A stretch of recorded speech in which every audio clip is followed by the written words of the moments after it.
Yo, what's going on, everybody? Slick Rick right here, back for another The Not So Slick Dallas Mavericks post-game opinion. It's a little long. I was trying to not to sound sketchy when I said it. It is Friday. Like I said on the last one, I was going to do another post-game. So, let's get started. Dallas Mavericks at the Miami Heat. Exciting game, but first of all, let's shout out Luka Doncic. Happy 21st birthday to the young assassin. Yes, the young assassin. If you have him on your fantasy league, he's killing it. So happy 21st birthday to that dude. It's crazy how he's only 21. Yeah, he's been a pro since he was like 16.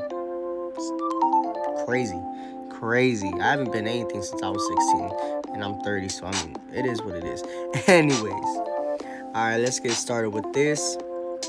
Let's get started with the box score, and then I got a bunch of other topics I want to talk about that really are ticking me off at the moment. So let's get started with the Mavericks box score. Kristaps Porzingis, KP, the unicorn, finished with 24 points, 13 rebounds, 2 assists. Solid game for him. Pretty solid. Luka, the birthday boy, finished off with 23 points, 4 rebounds, and 10 assists. Almost. I'm not saying he almost had a triple-double, but not enough rebounds. So, I mean, 10 assists is good. Luka's starting to dish out the ball more and more and getting those assists, and it's looking great on paper. It's looking awesome on paper. So, shout out to Luka for dishing out the dimes, man. Tim Hardaway Jr. finished out with 15 points, 3 rebounds, 3 assists. Okay performance. DFS, Dorian Finney-Smith, finished off with 3 little points. I'm tired, man. I'm tired. This guy's not producing at times.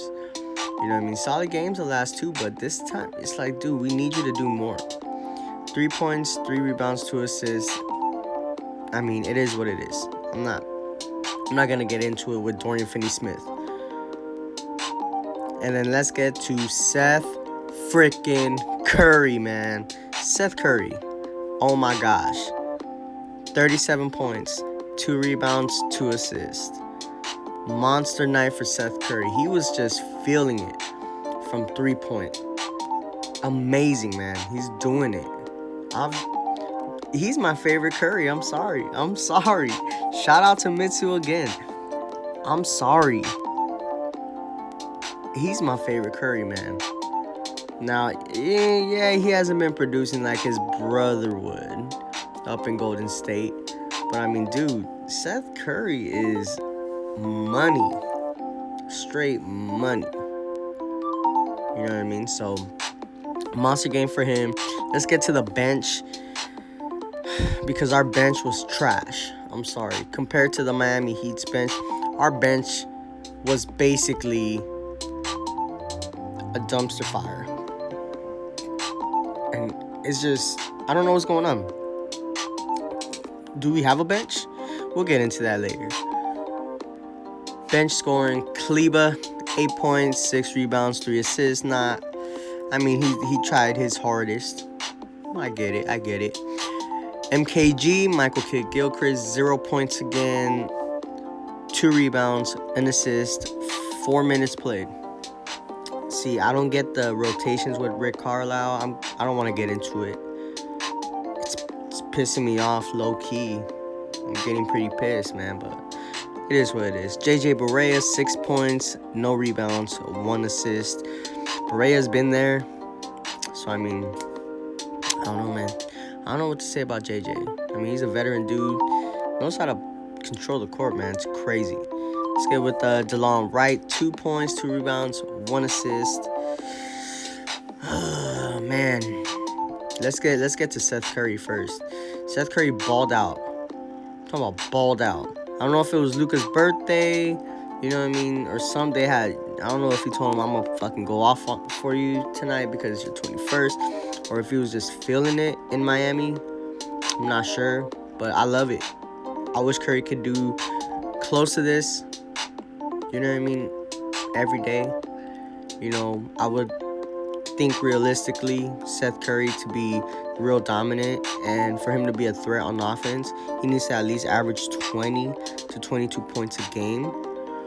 And I get it, you know, that Kristaps is averaging 24, but I mean, Seth Curry, you would think he takes a lot of threes. He takes a lot of mid-range.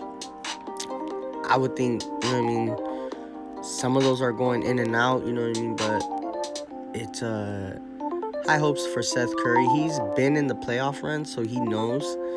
So, I mean, this was a switch that turned on for him, but our bench didn't help us out. So, I mean, you could blame the bench, you could play the starters play. I don't know what's going on.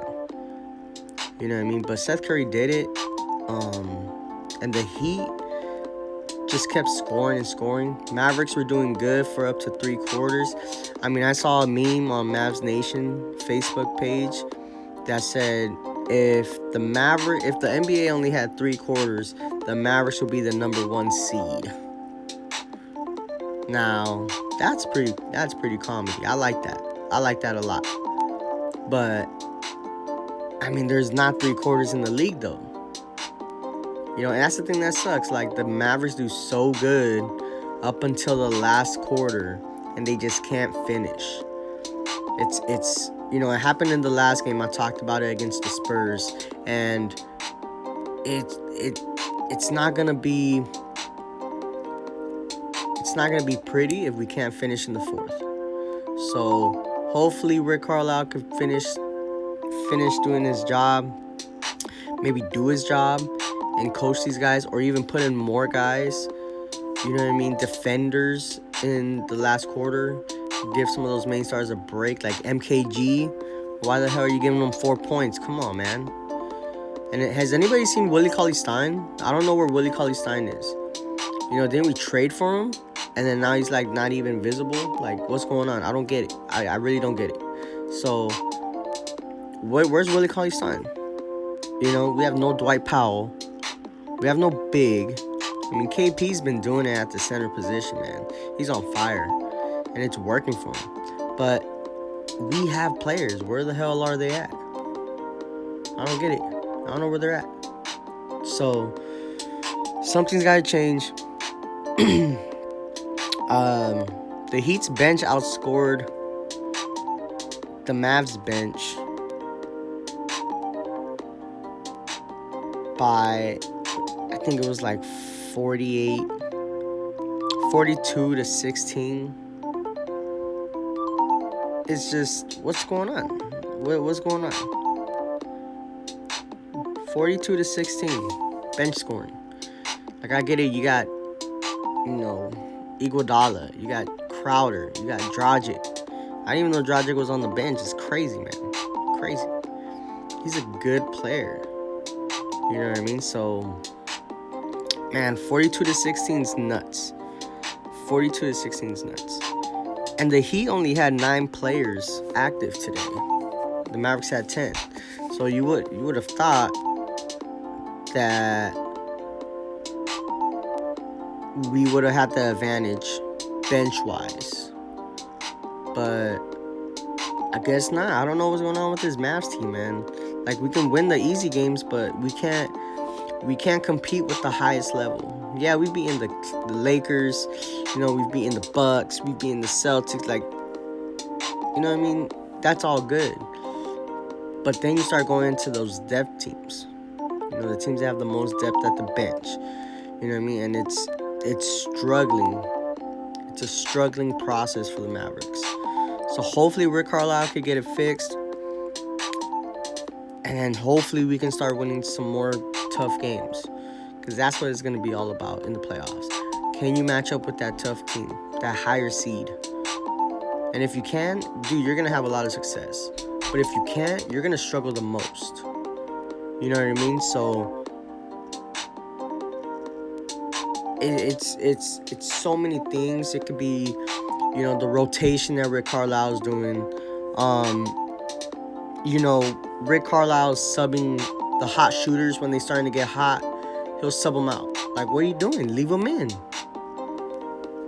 You know what I mean? Like, KP's starting to get hot, and then you just sub them out the next time out. Keep them in there. I get it. You want to do a certain scheme for the Heat, but if a guy's getting hot, man, you guys just keep him in there, or he's gonna get cold. He's gonna get soft. You know what I mean? So I don't know what Rick Carlisle's doing, man. You know, Dallas already got rid of, you know, one coach in the state, Jason Garrett. You know what I mean? Hopefully it works out for them. But what about the Mavericks? The Mavericks still have Carlisle, who's, in my opinion, yeah, he's winning games against sorry-ass teams. But you know what? Against those top teams, the Heat, the Clippers, can't beat them. The Sixers, come on, man. You can't beat those teams? What's going on? And then he starts making dumb decisions by rotating out the hot shooters? Come on, man. This is some bull crap. I don't get it. But we're going to take a little break. And then I'm going to talk about the next 5 games, the last 10 games. And then we'll go on from there.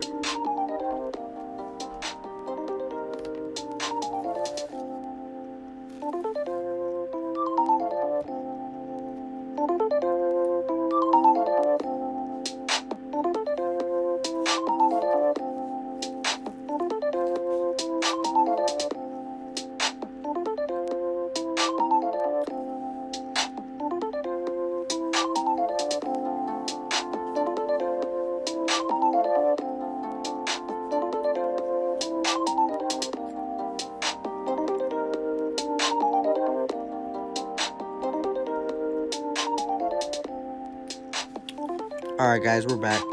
So, we talked about the bench scoring, the box score, how much I hate Rick Carlisle right now, how much all the top teams are getting on my nerves. Not my fault. It's the team's fault. I'm sorry. And it's not everybody's fault because Luka does his part. KP does his part. Of course, they're going to take blame. Seth Curry's doing his part as of now. THJ. But the bench is trash right now. So, I mean, I could dwell into that for another 10 minutes. But instead, you know, let's look at the last 10 games that the Mavericks have played. They've lost 5. They've won 5. So let's see if the Mavs can keep winning games, and hopefully we'll be in a good place going into the playoffs. Hopefully. So, Slick Rick with you for this not so slick Mavericks post-game opinion. Check me out. Have a good night. Peace, love, positivity. Deuces.